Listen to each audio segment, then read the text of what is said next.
What is up, friends, and welcome back to From the Mind of Dick. I hope everyone's doing well out there, wherever you may be. So this episode, it might be a little tough for me. I'm going to try not to get, emotional, and it might be kind of hard. But today's December 7th when I'm recording this. I don't know when I'm gonna put it out, but December 7th is, I don't know if it's called an anniversary or whatever, but it's the day my dad passed away. 15 years ago, my old man passed away. He had cancer. And, when people ask me, like, what kind of cancer did he have? I just say it was like cancer of the everything, because it was a kind of cancer that once he figured out he had it, he had back pain and stuff like that. And then once he figured out he had it, it was too late. And, 2 months later, it was like he was gone. And it was really tough for everybody. I'll get into that more, but I kind of wanted to honor him in a way, because I wouldn't be who I am today if it wasn't for him. It wasn't for the lessons he taught me in life. And so I kind of wanted to just talk about my childhood with, things my dad did, and then leading up to, when he did pass away. So I'll make it kind of brief, maybe 30 minutes like I usually do, but I just felt like it was a good time, since I got this platform now, got a little podcast going. I felt like it was a good time to kind of honor my old man. I do have this tattoo on the video. It is the truck. I'm flipping everybody off. It is the truck, the old truck that I will talk about later. And then Dad. This is the memorial tattoo that we all decided to get. The old Chevy C10. It was a 65. So we all got the same tattoo, me, my brother and sister, and my brother got it on his arm. My sister got it on her ankle. So that was the memorial tattoo, but I just wanted to honor the old man, and talk about it. So my childhood was normal. I didn't have a bad childhood. A lot of people that ended up, like me, being an alcoholic and doing a lot of things when I was in my teens and 20s. A lot of people, they had a rough childhood. I really didn't. I really had a good childhood. My parents didn't beat me. I got spanked every once in a while, but they didn't beat me. I wasn't abused verbally. I wasn't abused mentally. It was a great childhood, honestly. My parents did their best. I feel like the only issue that I ever had with my parents was that they didn't teach me how to be an adult. And that's what me and my siblings have talked about. We didn't know how to be adults. We had food on the table. We were taken care of. We played sports. We had video games, but we were never really taught how to be adults. And that's one thing that I tried to teach my kids, is kind of how to be an adult, how to do adult things, right? Because, when you turn 15, 16, you got to start thinking about adult life. And my parents never really did that. But, we lived in San Fernando Valley growing up, and, I think it was Granada Hills area. And that's where my parents were from. And, I was 5 when my brother was born. So the first 5 years of my life, it was just me. And, things I remember about my dad during that time is I just remember him just always being a happy person, and always, always being at work. Remember there's times where he worked overnight and we didn't see him, and he'd get home in the morning. But I just remember him always working, and always, we always had, what we needed. I remember this one time where my dad was worried, right? And he was really worried. He's like, I got to try to pick up some overtime. I remember him talking to my mom about it. And I don't know why things like this stick in my head, but I remember him talking to my mom about it. And they were talking about how they only had $400 in their bank account. And I was like, man, you guys are rich. And I was probably 4 years old, 5 years old. And my dad was like, no, we are not rich. And I was like, we have $400. Wow, you're rich. And I just remember that for some reason. But I do remember things that I didn't, know what they were until I was older, roach clips sitting on the coffee table in the ashtray, little roaches in the ashtray, always having a roach clip there. My parents smoked a lot of weed, I guess, but everybody did in the 70s, right? So, things like that. I remember, just having a decent childhood. We were always at the pool. My dad didn't really go to the pool a lot, every once in a while, but my mom was always taking me to the pool. And then, my brother was born, and I wasn't the kind of, older brother that was like, oh, I hate this kid because, he's taking up my, my time with my parents. Like I loved him when he was born and I was great. I finally had, a little sibling. And, a couple of years later, we moved out to Lake LA. And I remember going out there, looking at the house being built and just loving it and wondering what we were actually doing. Like, we're going to move here. Like, this is going to be our house. But my dad wanted to get us out of the city and he wanted to get us into like, a smaller like area. He was done with the city. My parents were both like done with the city. And they discovered this place, first it was Palmdale and my dad was looking to get a job in like aerospace. He was doing like plastics work is what he called it. So it was working with like resin and fiberglass, and he was making like molds and stuff like that. And I remember he was working in like a place that did like animatronics, and he would make molds for like these things. It was like this brand new thing, animatronics, that was coming, and he was doing fiberglass molds and stuff like that. So that's what he was doing. He was working in the Valencia area, and we discovered this place called Palmdale. And my dad really wanted to get into the aerospace industry that was booming back there in the early 80s. And he was really trying to do it. But at the time he was working at this one place, and I don't remember the name of it, but that's what he was doing. And so he decided that he was going to move us out to Palmdale. And then while he was in Palmdale, he was looking at houses, and I guess they decided that it looked good to them. And then I guess whoever was showing them houses said, hey, there's this place in the middle of nowhere where you can get your house built. It's only about 15 miles out or 15, 20 minutes out this way east. And you can get your, house built and everything. You can pick all this stuff. And it's like this little small community. I guess they went out to Lake LA, fell in love with it. And that's why they ended up moving out there. So, we moved out to Lake LA. And then shortly after, I believe my dad got a job working in aerospace out there. Which a lot of people were moving out there because of that, because they were paying really good money. And I think from what my dad told me, he like doubled what he was making going into aerospace.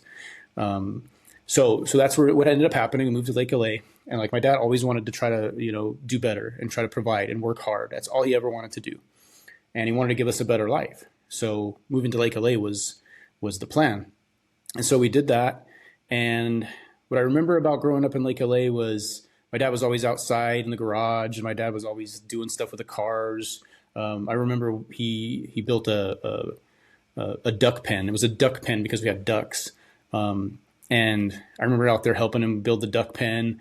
He was always doing stuff like that's till the day he passed. That's what he did. He just always, was building and tinkering and stuff like that. So I remember helping him do that. We ended up putting up a chain link fence around our yard. And then in the very back of the yard, there was, it was about I think it was like 3/4 of an acre of land, if I'm not mistaken. I always remember that. It sticks in my head. I remember one time there was these tumbleweeds. There's all these tumbleweeds back there. So he had me and my little brother. Maybe we were 8 or 9. I was 8 or 9, maybe 8 years old. So made my brother like 3. And we were out there pulling tumbleweeds. We had shovels and we got the hose out. We brought out the hose, and we were out there pulling tumbleweeds. And then he wanted to like level he called it the back 40. He wanted to level it out. So he got an AT, we called it an ATC back in the day. I don't know. It's an ATV now. I mean, it used to be called an ATC. Anybody remember that? But anyway, it was a 3-wheel ATV. I think he borrowed it from somebody. We used to ride that thing around the backyard all the time when I was a little kid. I remember just riding that thing all over the place. It was super fun. It was a little 3-wheeler. But he wanted to level out the yard. I remember being like maybe like 8 years old, 9 years old. And I put on like a bandana and a hat, and I put on like a jacket and zipped it all the way up, right? And he was zooming around the back 40 with the ATV.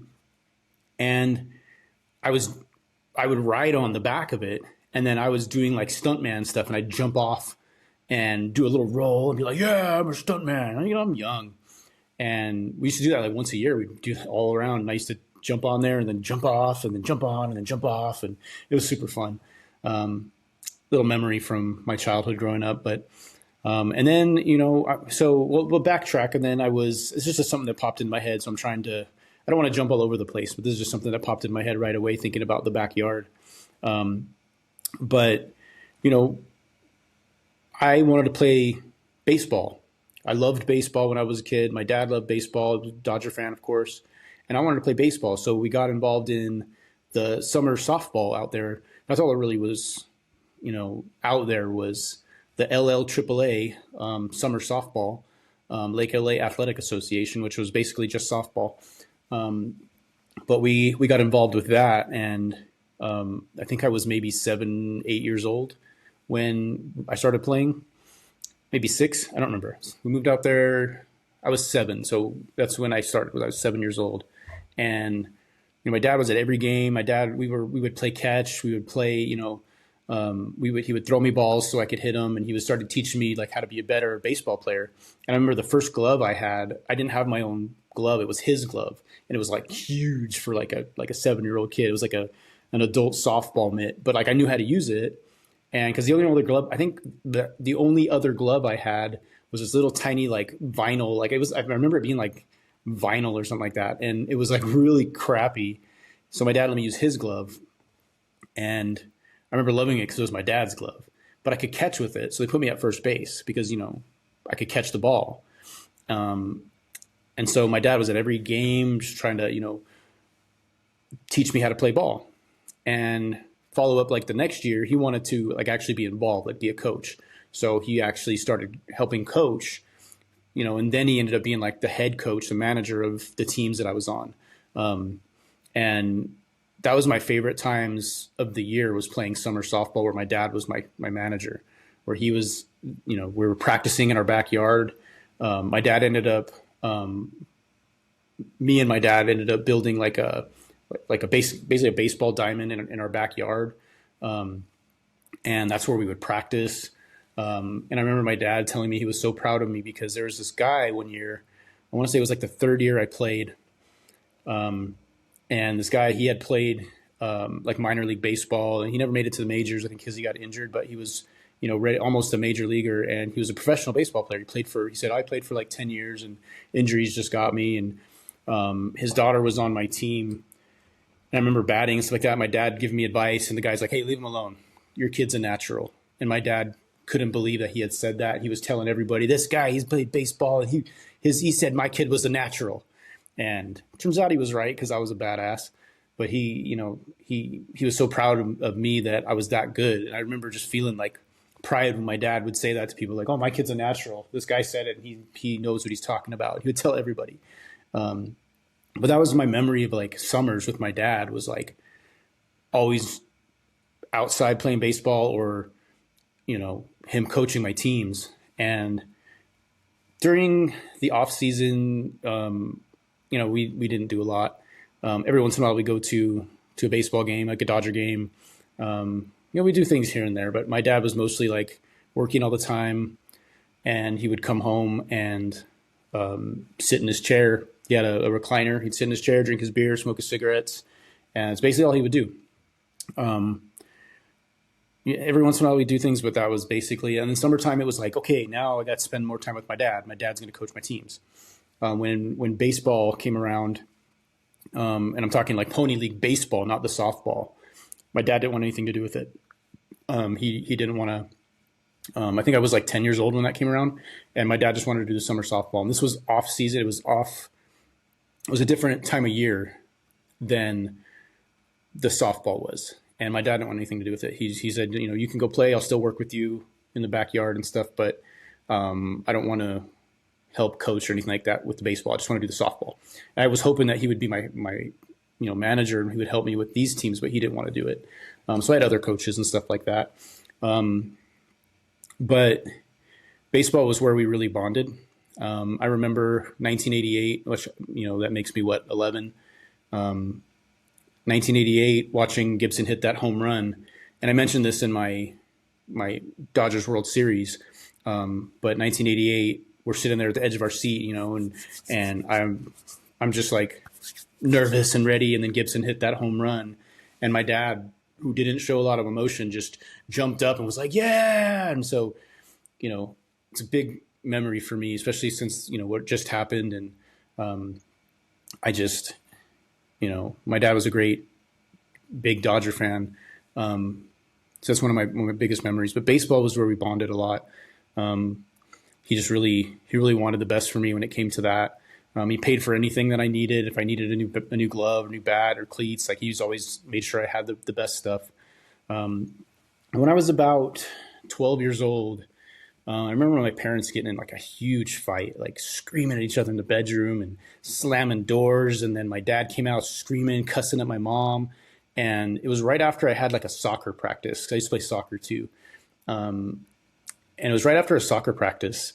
And I think something happened where my dad was supposed to pick me up, but he never did. And then my mom picked me up and she was pissed off. So it was just something that triggered that. They were going through stuff already, but I think it was something like that.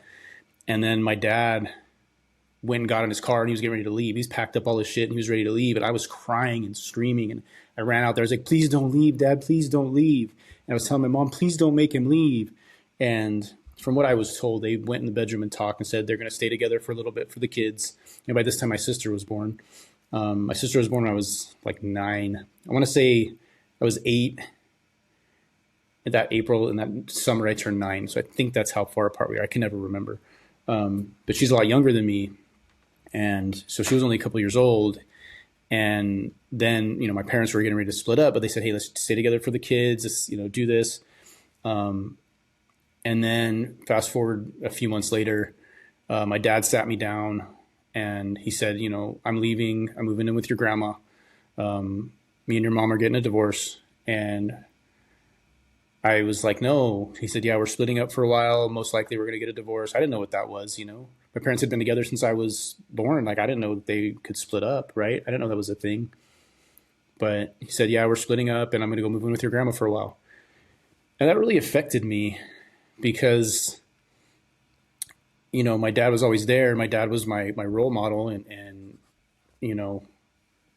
kid, boy especially, needs his dad, needs a role model. And then he left. And when he left, he didn't come around a lot.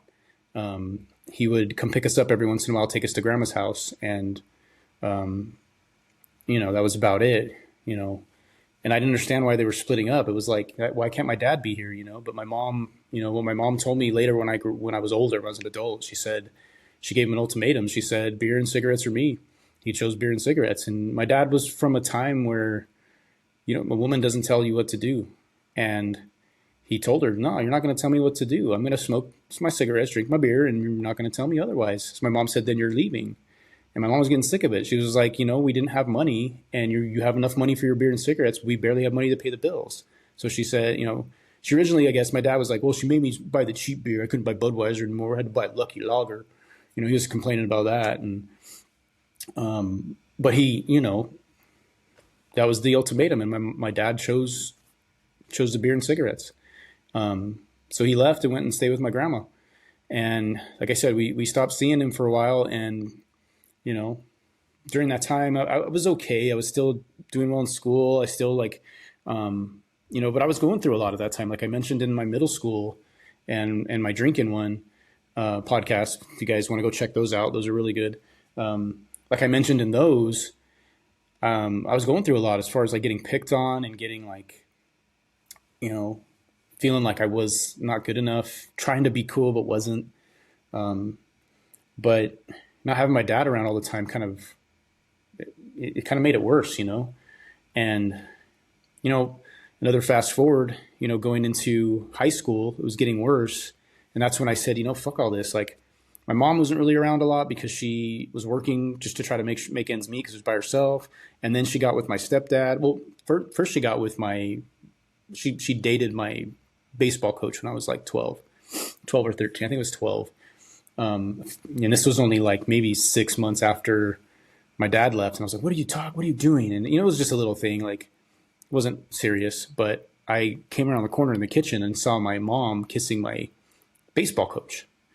I was devastated. I was like, fuck this. Right. So that affected me a little bit, but then she started dating Lee, who became my stepdad. And he was another guy at the softball field, right? Like that we all knew. And I knew his kids and I hung out with his kids. We used to go swimming at their house, and him and his wife split up, and because he was an alcoholic, but he chose to go to AA, right? My dad was like, fuck that. I'm going to do what I want. So my mom was attracted to that. My mom was like, hey, he's clean and he's sober and he's going to AA. And my ex-husband was an alcoholic. So, and I didn't like that. I was like, I don't want this fucking guy being, why are you dating this fucking guy? And I hated him. Right. And then he moved in and I was like, this is my dad's house. What the fuck are you doing here? I was pissed. I'm 13, 14 years old by this time. And I'm like, going to high school. And I'm like, fuck this guy, you know, but, and rest in peace, Lee too. Like him, we had a good relationship, later. We played golf a lot. I wanted to mention him. Yeah, I didn't like him in the beginning. We clashed when I was in high school and stuff. But later on, when I became an adult, became a father, me and Lee got real close. And rest in peace to Lee too.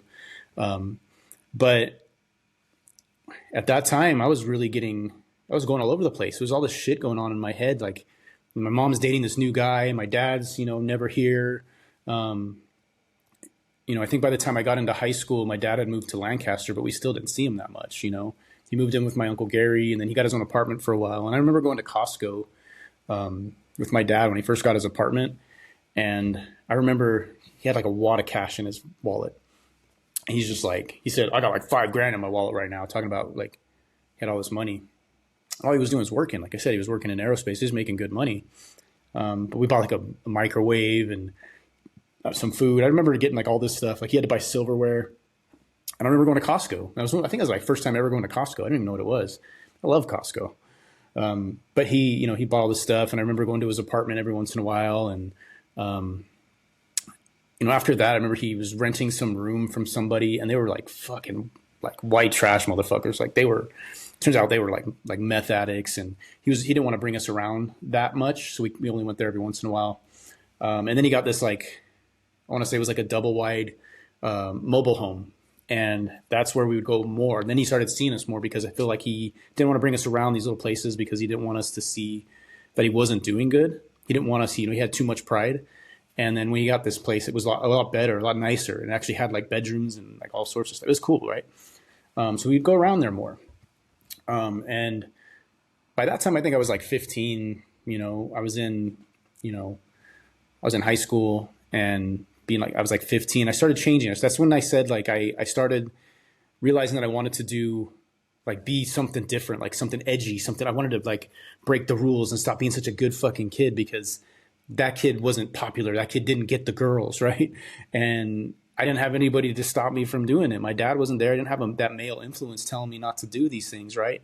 And so I started drinking, I started smoking cigarettes, started smoking weed, started rebelling. Right. And, then my mom decided she was going to move into Lee's house, which was just right around the corner in Lake LA. It was literally like just around the block because Lee's family moved to Rhode Island. So we moved into Lee's house and I got this big ass room. It was the garage converted into a bedroom. And I got this big ass room. I was stoked about that. Got me a drum set, had me an amp. I ended up having like these house speakers that Lee wasn't using anymore. And I hooked them up behind my drum set. So I blast those while everybody's at work and just play drums. That's where I learned how to play drums. And I had my friends come over that all played instruments. And that's something I wanted to get into. I'm kind of backtracking again. Sometimes my brain just keeps going. And then, my dad moved into the house in Lake LA. And at that time, right about the same time was when I started I wasn't playing baseball anymore. I wanted to start playing music. And I started getting way into music, right? And I didn't have a guitar. So I was like, I want to learn how to play guitar. So I told my dad, hey, Dad, buy me a guitar. So he buys me this acoustic guitar. I guess he bought it off a buddy for like $10. And it's a shitty acoustic guitar. And it was terrible. It was warped. It was bent. And it was missing a couple strings and sounded terrible. Like pushing down on those strings was terrible. And I was like, oh, cool. Thanks. I was like, yay. So I started playing it. And then finally I got the nerve to tell him, I was like, hey, Dad, I wanted an electric guitar. This is cool. I like it, but I wanted an electric guitar and an amp so I could play it and make some distortion. Right. So then he decided that he's like, okay, well, I want to hear you playing that all the time. Come over and show me that you can play it. And so I learned a little bit of stuff, a couple chords.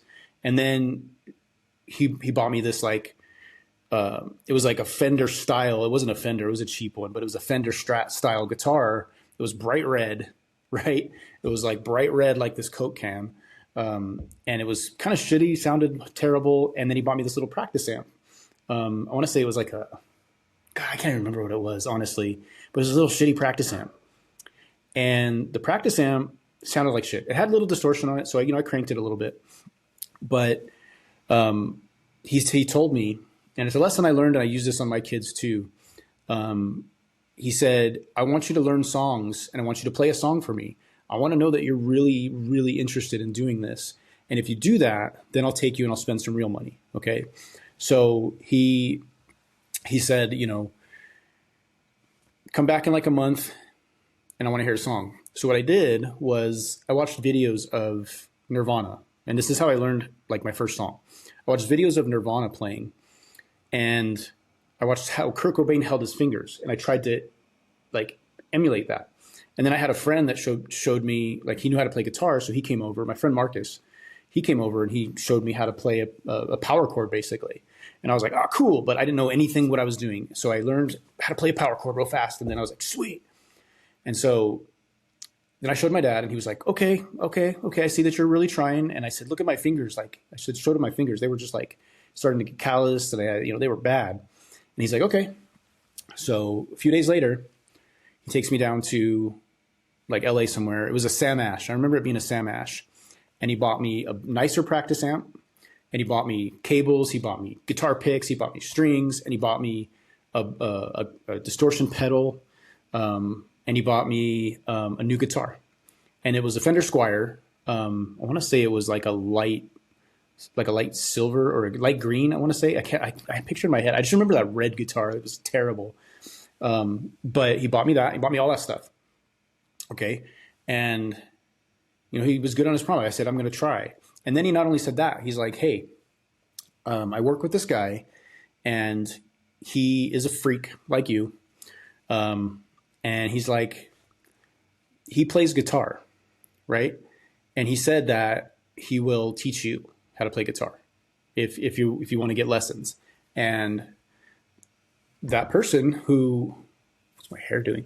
That person who taught me how to play guitar for the first time just happened to be the man, the myth, the legend, Jojo Ackerman, who is an amazing tattoo artist, is probably world famous tattoo artist. He's done most of my tattoos, but just all around, just, badass. Jojo Ackerman taught me, he gave me my first like 5 or 6 lessons, man. I'd go over there and we'd jam out. He'd show me, like, start with the basics, sort of teach me what everything was on the guitar, then showed me my first chords, besides like the power chords, but he showed me like all like stuff like that. Not only that, he actually got me into punk rock. I was into Nirvana, right? And that's about it. I started getting into like grunge. I grew my hair long, and he started showing me punk rock. He used to give me tapes. He said, hey, I'm gonna give you these tapes, listen to them, bring them back next week, I'll give you some more. So every time I'd go to a lesson, he'd give me tapes and then I'd come back, bring some more. And then he'd give me some more. And that's where I learned like I learned bands like Black Flag, like all those old like 70s, 80s bands. That's where I learned about those bands. Was my dad, who was really good friends with JoJo. He hooked me up with JoJo so I could, learn how to play guitar. And I remain friends with JoJo to this day. Like I said, he's done a lot of my tattoos. He's got some that I need finished. I just haven't, I moved right after I got some tattoos. But anyway, that's here nor there. He actually did this one, like the one that I showed you guys earlier, the memorial tattoo, which I'll get into later. So then I learned how to play guitar thanks to my dad. My dad was like hooking me up with this stuff, right? So I wouldn't have learned how to play guitar, all that stuff, got all this gear that I had. But then, like I said, we moved into Lee's house and I was jamming there. And when I was living there, I was just being shitty to my mom all the time because I was rebelling and like, we were smoking weed in the bedroom, and my mom was just getting sick of me. And then there was one time where I think I asked her to pick me up when she got off work. And, at the time there's no cell phones, so she was supposed to pick me up at a certain spot where we always agreed that I was going to get picked up. And I ended up getting a ride home with some friends, and I had forgotten that she was going to pick me up. And so, everything was leading up to this, but she came home and started screaming at me, yeah, I've waited for an hour for you and you weren't there and you're already home. And I was like, oh, I forgot. And then finally I was like, fuck you. Stop, you can't touch me, bitch. And she slapped me across the face. And I was, I was like, you can't hurt me. By this time I was bigger than her. So, you can't fucking hurt me and all this stuff. So I'm being this badass fucking teenage kid, probably like, 15 years old, thinking I'm a badass. And, she kicked me out. She's like, go live with your dad. And I had wanted to live with my dad before. I was always over there hanging out with him, and I wanted to live there. And so I left and I walked over to my dad's house and I said, hey, can I live here?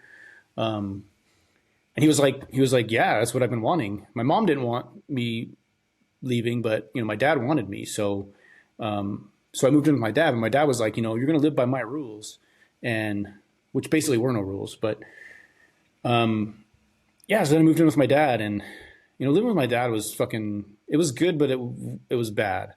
I wish he would have given me a lot more discipline instead of like just being my friend. Like, I was a teenager and I used to steal his beers, and me and my friends would like drink his beer, and he'd come home and be like, he got pissed off at me one time because he's like, I don't have any beer left. What the fuck? I was like, oh, sorry, man. We drank it all. Then he'd start buying an extra 12 pack so that I could drink it. I'm like 16, 17. By this time I'm like 16 and he's buying me beers, and I smoked cigarettes. So we used to, find ways to get them, but he always had cigarettes on top of the fridge. So I would just take a pack here and there. And then next thing you know, there's an extra carton up there. He would buy, and he's like, hey, I bought an extra carton if you need cigarettes. You keep taking mine. I keep running out. And I'm just like, hell yeah, my dad's a badass. I remember one time me and a friend are, in the bedroom, and we had a 5-gallon paint bucket with a 2-liter bottle, and we were doing like gravity bong hits. And he walked in. He's like, what are you guys doing? What the fuck is that? He didn't know what it was. I was like, it's a gravity bong. And he's like, man, it smells like weed in here. Did you save some for your old man? And then he closes the door. And it's like, I'm laughing my ass off, right? So it was that's the way it was, and he pushed me when he found out I was failing school. He pushed me to do better. He pushed me, said, you know what, this is bullshit. Like, he got my grades and he's like, all F's, really? And I'm like a junior. So what, I'm, 15. No, sorry, I'm a junior. So by that time I'm like 17, right? And he was like, you're going to do better. And he actually held me against the wall, and not choking me, just held me against the wall, like right here, and was like, I'm going to beat the shit out of you if you don't do better in school. I will help you anything you need. I will be there for you to do better in school, but you need to fucking do better. You need to graduate. And I was like, by that time I was like, fuck, man, you're right. Like, I can't be this guy anymore. And I promised him, I said, I'm going to graduate high school. And he's like, I'll beat your ass if you don't, And so he did everything he could to help me. And then my senior year, I worked my ass off to try to make up my credits. I didn't fail any classes. I was going to like independent study. I was going to, I was actually going to adult ed. So I was doing all these different things to try to make up all the credits that I missed, and I didn't. And I met with my counselor, and she's like, you're not going to make it. She's like, you're close. So she gave me a choice. And my dad was taking me to school every morning. He was picking me up from adult ed every night. And he was working overnight. So he was doing everything he could. And so I talked to my counselor, and she was like, here's your choices.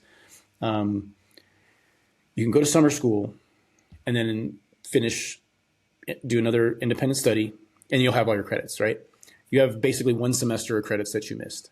Okay. Or you can go back to school for a semester, be a 5th-year senior, a super senior, and you can graduate with the class. And I was like, I'll do that. But let me ask, I was like, I'd rather, I know it's embarrassing, but let me go talk to my mom. Let me talk to my dad. So I talked to my mom, and she said, I'd like to see you walk with the class, because if I went to do those other things, I wouldn't walk with the class. And then I went to my dad, and I was like, hey man, I almost did it. I worked my ass off, but it just wasn't enough. I was too far behind. And he's like, well, I'd like to be at your graduation. I'd like to see you walk with your class. So I decided to do that because my dad motivated me. He said, you got to work your ass off to get something, right?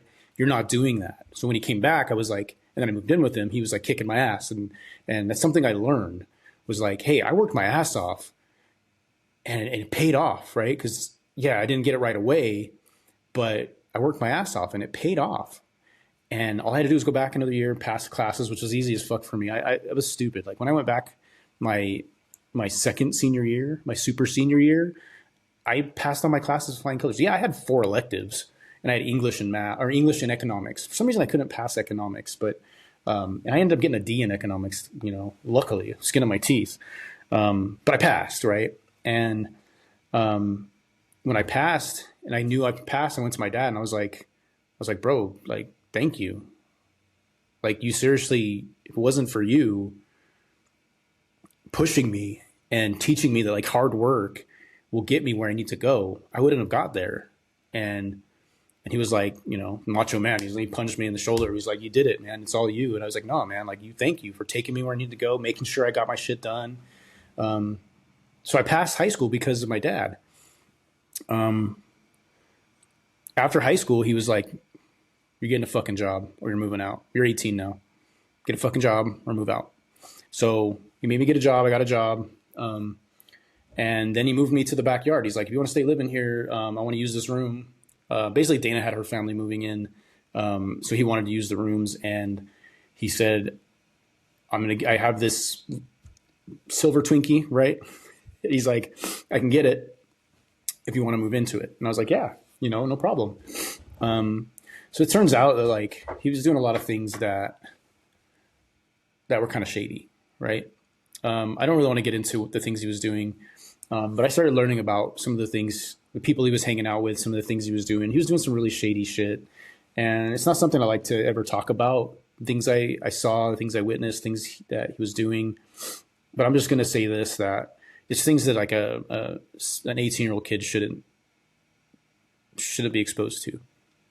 And me and my friends, my best friend at the time, we were exposed to these things. We saw these things. We didn't, you know, it's like LA, so you can guess. But there's a lot of things that I saw that really kind of fucked me up. But I won't get into that stuff. My dad wasn't doing shit he should have been doing. And I'm surprised he never went to prison or anything like that for some of the shit he was doing. But, you know, he didn't. But for me, this was a time where like, hey, I was working. I just wanted to party. So all I was doing was working and partying with my friends, working, partying with my friends. And my dad was fine with it. My dad would take me on the beer runs. I'd go tell my dad, hey, we're going to go get some beer. And a lot of times he would help me pay for it. And always took me on the beer runs. Every time I had a party, he would take me up there. And if I didn't have enough money, he'd be like, hey, let me buy this for you. You know? And everybody loved my dad because my dad was like helping us out with all this stuff. My dad, and he would come out and check on us sometimes. And then he got me the second one I had, which I won't mention any names, but one of my friends moved out of the house they were in. And the people that were living there parked this big, like single wide motorhome. No, this was before that. It was no, let me backtrack. I got the fifth wheel first he bought it off a buddy, lived there for a little bit. Then he got the single wide mobile home, which was the white trash mansion. And he was getting these things for me. Like he wanted me to live comfortably out there. And a friend of mine, their house was being rented out. They moved out of their house and their house was being rented out. And then they called me and said, hey, they moved out, they wrecked our house, but they left this like mobile home sitting out in front. Like, you want it? And my dad was like, yep. So he hooked it up. He figured out how to get it and he hauled it over into his backyard. And I lived in that fucker. So my dad just wanted me to be comfortable. You know, he liked me living there, but he wanted me to be comfortable, but he didn't want me in the house seeing things that were going on in the house. Does that make sense?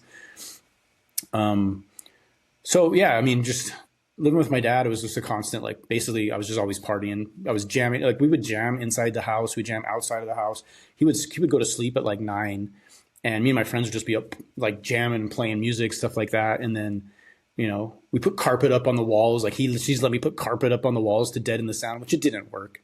So I don't know how he would sleep when we were just in there just jamming, just playing music and like writing songs and like screaming and smoking weed and drinking. And then he'd leave for work about like 9 o'clock and we'd just be up, you know, all hours of the night. And then, you know, I'd have to go to school the next day. And I don't know, it was just crazy. And maybe that's why he moved me to the outside. But anyway, so that was my teenage years. And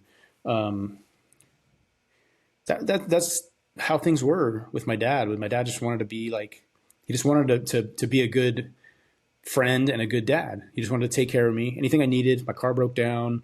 You know, he co-signed for my first car, so like my truck. I don't know if you guys remember my S10 that I had. And he was like excited about working on it. Like he wanted to lower it. He bought like springs for it so we could lower it. You know, we shaved the sides. We did all this crazy stuff to it, but that truck ran like shit. it had like a ghost in it or something, and he could never figure out what the problem was. It had an issue with the transmission. Him and a buddy rebuilt the transmission, and his friend fucked it all up. And then he rebuilt it himself, and it was way better, but there was still something wrong.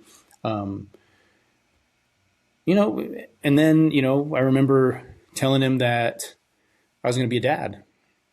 And he never once said, oh, well, you're only 19, maybe you should like get rid of it or something like that. Like he was like excited. He's like, I'm going to be a grandpa. He was excited, and he loved June. I mean, he could tell the sparkle in his eyes when he would see her. I mean, it was crazy. And I think that when he decided, I think he decided to stop doing the shady shit he was doing, some of the bullshit he was doing. I think that's when it all clicked.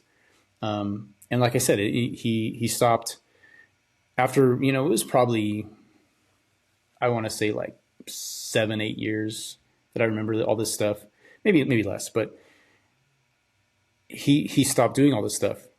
And that's when he became a different person, right? And he started working 7 days a week and always at work every single night. And I would ask him, why are you working so much? He's like, because if I work the weekends when I'm not scheduled, I can work the weekends and like I make time and a half on Saturday and double time, sometimes triple time on Sundays. Why would I not? I'm making over $100 an hour. Why would I not work? And they allow it, so I'm just going to do it. So he went years working 7 days a week, right? And we'd go over there for Christmases. And I remember one thing that really put the icing on the cake with, everything with me was, I remember one Christmas, he said, hey, how about I go over to your mom's? So you guys don't have to go to 2 Christmases. How about I go over to your mom's and we have a Christmas together? And I was like, are you serious? And by that time, my parents were, they hated each other for a long time, and I get it. By that time, they were cool. And there's a picture that I always post because I don't have a lot of pictures of my dad, unfortunately. Like, I only have like a handful of when he was, older. I have a few when he was younger, when he was in his 30s, 40s. But when he's in his 50s, I have like 5 pictures. And that sucks. I wish I had more. But there's always this one picture I post where we're just standing there and he's got his arm around me, right? And that's like my favorite picture. Because that was the Christmas that my dad decided to come over and hang out at my mom's house. And that was amazing. That didn't happen a lot.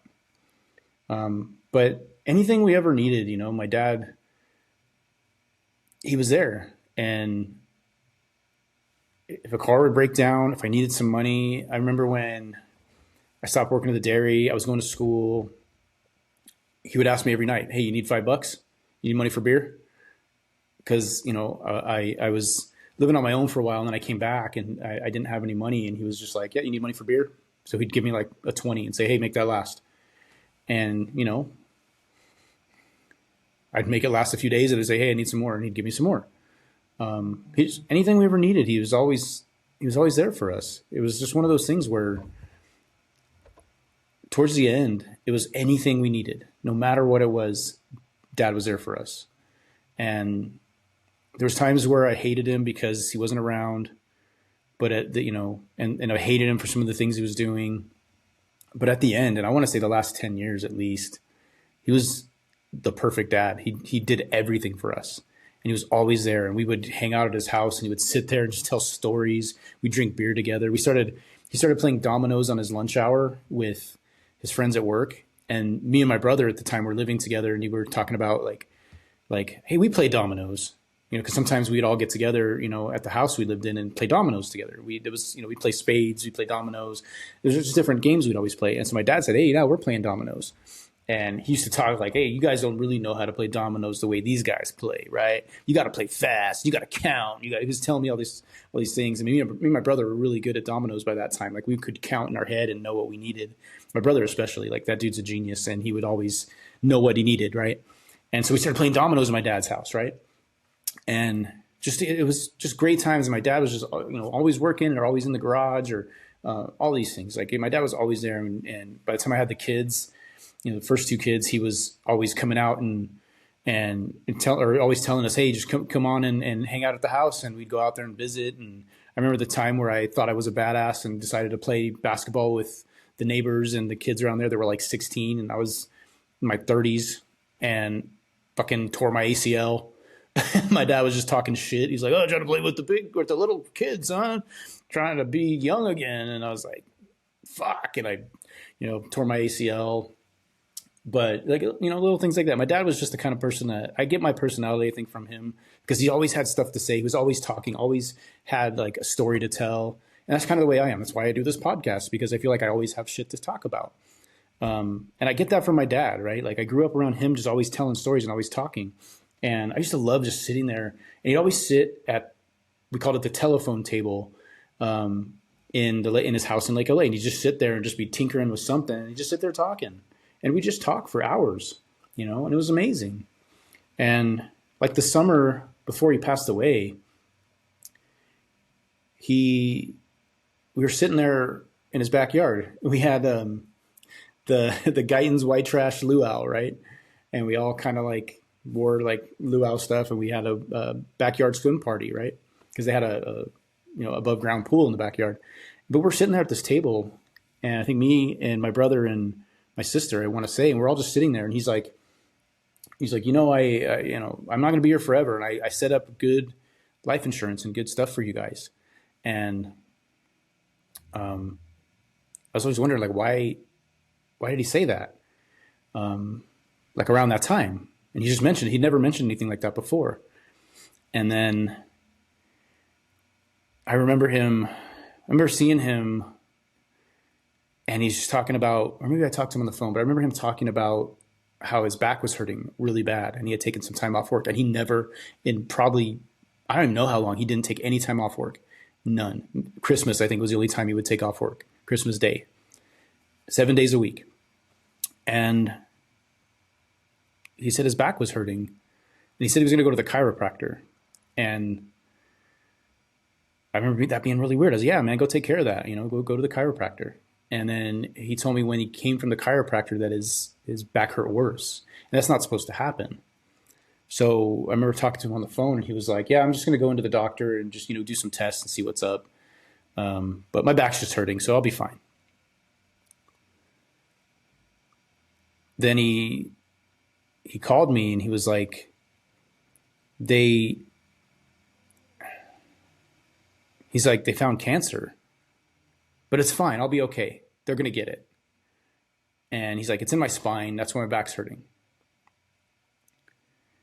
And it turns out it wasn't fine. It was spreading really fast. And the next time he called me, he's like, yeah, it's not doing too good. And then I got a call from my stepmom a couple weeks later, and she's like, your dad's in the hospital. He can't feel his waist. He can't walk. He can't feel anything from the waist down. And went to the hospital to see him, and he's in the bed, and he's like, everybody's there, and then everybody kind of took off, and he asked me to stay. And he tells me, he's like, I'm not doing too good, boy. He's like, this is it, man. I'm sorry, but I feel like this is it. And I was like, nah, man. I was like, you're going to kick this, right? You got this. And he's like, I don't. He's like, it's not going to happen. I think this is it. And he's like, before anything, he's like, I just want to tell you something. And I apologize. But he told me he was proud of me. And he said, I'm proud of you for how hard you work and how much you take care of your family. And I'm proud of the man you are. And he's like, I love you. And my dad didn't say things like that. My dad didn't tell me, he was a macho man. He didn't say, I love you. But he said, he's like, I'm so proud of the father you are. I love your kids. And this new one, because I don't know if I mentioned this before. I guess I'm getting ahead of myself again, but Kayla was born in October and my dad passed in December. So Kayla was brand new. She never got to really meet my dad, And Zoe never met my dad. She was born after he passed. And the big kids don't even really remember him. And I just try to tell them, like, hey, like who I am, that's just who my dad was. But he told me that. He said, He said, I'm proud of you. And then, ever since that day when he told me he was proud of me, that's all I've ever wanted to do is make my dad proud. And, you know, after that, he just deteriorated. And I used to go see him. And the last time I saw him, he was just in bed. He didn't know who I was. He just was laying there in bed. And, you know, I called my stepmom up a couple weeks later and I was like, hey, I'm going to come by. And she's like, don't come by. She's just don't. She's like, he wouldn't want you to remember him like this. She's like, it's only a matter of days. And then I got that call and she said, your dad passed this morning. And I was just like, it was that fast, man. He came over for like when Kayla was a baby. I think she was only like a week old. And he came over and he was on a cane. I was like, dude, you good? And he's like, oh, my back's just hurting.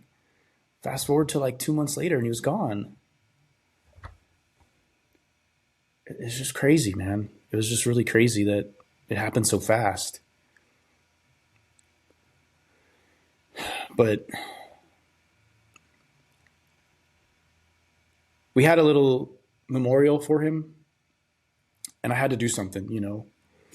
We had like a get together to remember him, you know, and I made a slideshow and I used a bunch of songs and that he loved and songs that made sense. And I had this song that I just like, I loved the song and it showed him at the end and there was not a dry eye in the house and everybody was like, fuck you, man. What the fuck was that? Like, fuck you, man. Like, why would you do that to us? And I'm just sorry. I just wanted to do something to remember him, you know? He was such a good dude. He was such a great man. And yeah, he had his faults and we all do. But, you know, I miss him every day. He ended up being cremated and we ended up going out to a place that Alan, who, I call him Uncle Alan because he was like an uncle to me. You know, he was like my dad's brother, my dad's best friend. But Alan said this is the place where they used to go hunting, and that was their favorite place to go. And we went out there. We got a Budweiser can because that was him. Spread ashes around the Budweiser can, and told stories. We drank a couple beers and told stories about him. And you know, Alan was saying he used to sit in that chair. He used to sit in his chair right there. He'd go out hunting for a little bit, and then he'd sit in this chair and just drink and have his ice chest right next to him and sit there and drink while we were all out hunting. And I was like, that's my dad. But it was a good way to remember him, you know. And it's been 15 years, and I still can't believe he's gone, you know. But every day I'm working hard and I do all these things because of what he taught me. And he set an example of work hard to get what you want.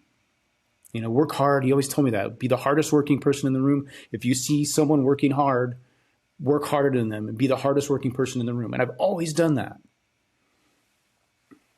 You know, no matter what it is, I've always tried to be the hardest working person in the room. When I got sober, I said, I'm going to get sober and I'm going to be the hardest working motherfucking sober person there is. But I look at it now, and I'll end it on this.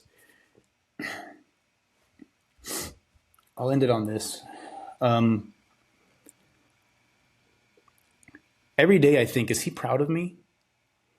Like I think about what I'm doing right now. Would he be proud of me still? And if I feel like I'm doing things that the answer is no, I change that, right? So when I go to work, when I'm with my kids, I'm always thinking about him. I'm always thinking about my dad. And I just want to thank you, Dad, for everything you taught me and for being the man you were. And I know you weren't perfect, but you taught me to be who I am today. And thank you. And I miss you, Dad, and I love you. Guys, that's going to be it. I just want to end it with this. When you guys get down, you guys think everything's lost, I want you to remember this, okay? Words from your Uncle Dick. You got this. All right? Peace.